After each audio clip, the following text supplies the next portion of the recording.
Hey everybody, it's Jason Blaha here. Now that my two obligatory informative videos are done for the day, it's time to talk about current events in the online fitness community, and numerous people have awared me. Now, a bunch of people always say, well, Jason, now we know you found that on your own. No, believe me, like 10 people told me about it before I even had a chance to go see it myself. So in this case, people legitimately aware of me before I could go check it out. But apparently, AlphaDestiny, aka Strap-on Destiny, aka the Dwarf Lord, it's now admitted that his arm workout, his bro arm workout, isn't actually working, which is what I predicted was going to happen a couple months ago. So let me put on my +5 out of weaponsmithing, work on skilling up my crafting a little bit, and let's talk about this. All right, I predicted this was going to happen. Here's what I'm going to say with some of it. Alex was a big follower of mine. He built his entire base following my channel. Right, he was one of my biggest followers, used to comment all the time. He later turned on me when I basically called him out for his goofy ass rack pulls, which are stupid, they're moronic, and any of you who were convinced to do that, I feel bad for you. Every expert out there who looked at it, acknowledged it, said it's stupid, it's moronic, it's bad. All these experts have looked at it and laughed. Even Bugenhagen later said, who he got the idea from originally, said this isn't good, all right? Yet he did it anyways. He got angry because I called him out on it repeatedly, and he needed to be called out on it. And again, he's trying something new instead of sticking with the tried and true principles. And you can tell in his voice in this video, he was very, very frustrated. You could hear the frustration in his voice. Essentially, he said, look, I'm in a calorie surplus. My arm measurement hasn't gone up at all. No difference. No difference in the measurement, even though I'm in a calorie surplus and I'm doing all this work. My arms look a little better in the gym, but he also said he's not used to training in a gym. Right, so it could be the gym lighting, whatever, because the measurement isn't going up, and it hasn't. In a couple of months, he's tried this experiment with all of this goofy arm volume that's not programmed or anything else. There's not programmed correctly. There's nothing addressing weak points, nothing like that. He's just throwing everything he possibly can into his arms like a bro, hoping it works. Got no results. Now he's starting to experience overtraining. Now I laughed when he mentioned the signs of overreaching and feeling like he already needs a deload just from arm work.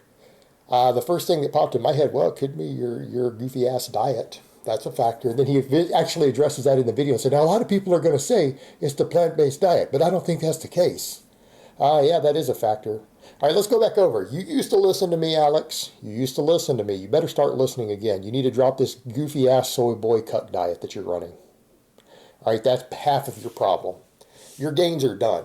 All right, I'm someone who has tried a plant-based diet. I have tried veganism before. I've done different diets over the years, and I can tell you right now, it is harder to recover, it is harder to make gains, it is harder to gain muscle following a plant-based diet. It is, and anyone who tells you otherwise is full of shit, and they've never tried the different things. They are not a serious strength athlete who's tried it all. Every strength athlete out there who is successfully running a plant-based diet is usually juicing their brains out. And it's simply a matter with that of bioavailability of amino acids and everything else. They actually need the better feed efficiency from the drugs. They need the improved muscle protein synthesis from the drugs. It doesn't work very well. It doesn't work very well. And I'm speaking from personal experience, and I'm talking about my experience of dealing with other strength athletes out there over the years. But it's my experience. That's half of your problem. That's part of it. You need to drop this silly shit. You need to drop it. Doesn't work. And I know you're trying to reach out to the social justice warriors and other cucks and soy boys and people like that. And it's obvious with some of what you're doing, that's kind of what you're doing. You're trying to virtue signal with different things you're doing. Well, not going to work. You can't virtue signal and do all this goofy soy boy shit and still expect to make the best gains possible. You can't have it both ways. All right. So, over to the point. What do I always say? He's a kid. He doesn't know enough about training to really be writing programs, to be giving advice. I've been saying this for a while, and that just is what it is.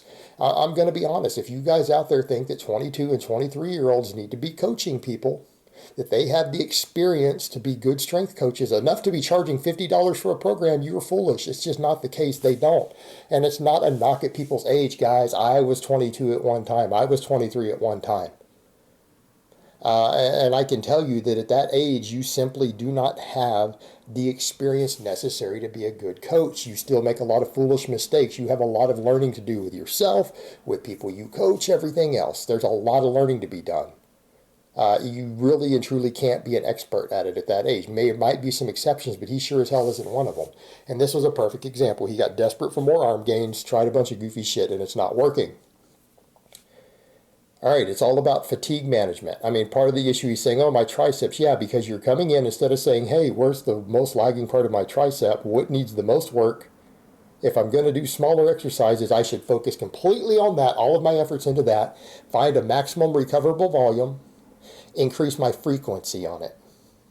All right, because what did he do? What exactly have I told you guys? I said there's data out there showing, again, look at the studies that Lyle McDonald with Dr. Mike had in their debate.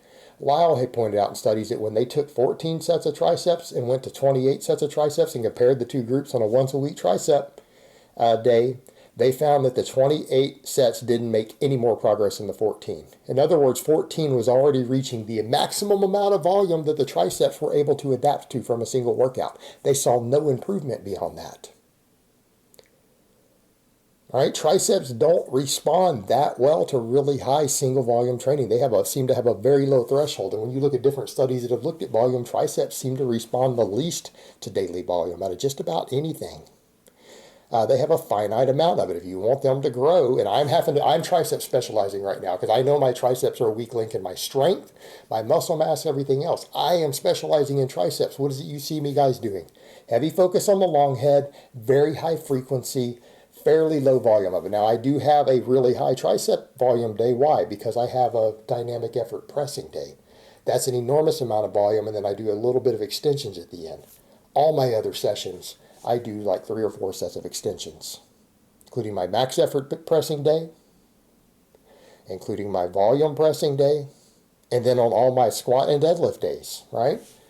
My triceps are still getting a break, but I've increased the frequency. Right, I've doubled the frequency of my tricep training and added a little bit of extra weekly direct volume, focusing largely on the long head, putting more focus on that, which I know is the weakest link for me. Right, that's how you specialize in something like that, because I know that my triceps need work.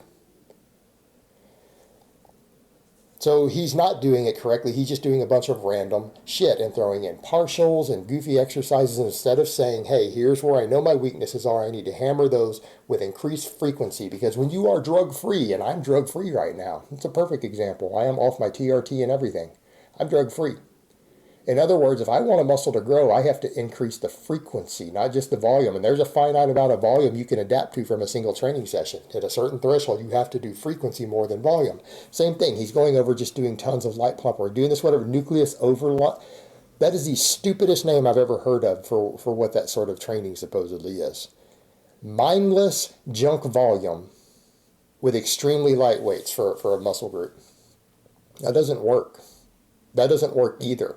Yes, increasing frequency can be very beneficial, not mindless volume. Not mindless volume with extremely light weights done every single day.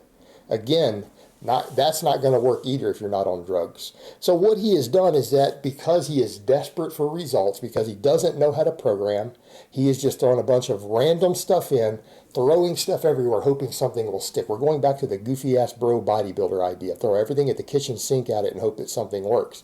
That doesn't work unless you're on drugs.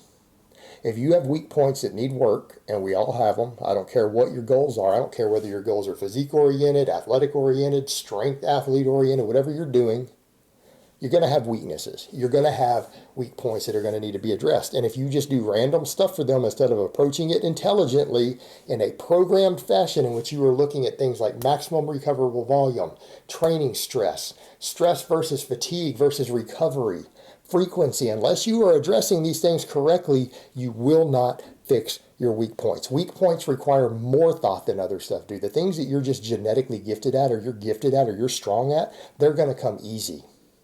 They're going to come easy. It's the stuff to where you lag, your weaknesses.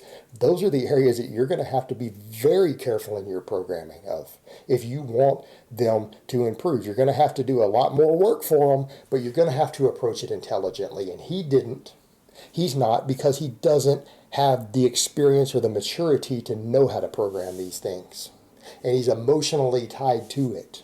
He's emotionally connected to it. Also doing a diet that's going to affect you emotionally. Don't even get me started on all that. Again, doesn't understand what he's doing.